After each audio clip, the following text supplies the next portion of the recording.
N C P leader اور سابق وزیر بابا صدیقی قتل معاملے میں ایک اہم قانونی پیش رفت سامنے آئی۔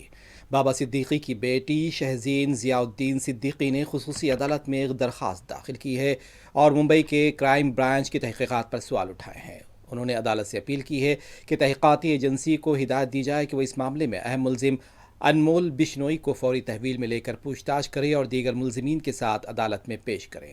بابا صدیقی کی بیٹی کے ذریعے داخل درخواست میں کہا گیا ہے کہ ممبئی کرائم برانچ کے ذریعے دائر چارج شیٹ کے مطابق انمول بشنوئی اس قتل معاملے کا مطلوب اہم ملزم ہے۔ بشنوئی گینگ کے اہم ارکان اس میں شامل ہیں۔ اس کے باوجود جانچ ایجنسی نے اس کی تحویل حاصل کرنے کے لیے اب تک کوئی مؤثر اقدام نہیں اٹھایا ہے۔ شہزین صدیقی نے دعویٰ کیا ہے کہ ان کے اہل خانہ نے خود ہی کوشش کر کے یہ معلومات حاصل کی کہ انمول بشنوئی امریکہ کے آئیووا ریاست ڈپارٹمنٹ میں ہوم لینڈ سیکیورٹی کی حراست میں ہے۔ یہ اطلاع تحقیقاتی افسران کو بھی مہیا کرائی گئی تھی، لیکن اس کے باوجود ایجنسی نے اسے ہندوستان لانے یا اس کے تحویل میں لینے کے لیے سنجیدگی کا مظاہرہ نہیں کیا۔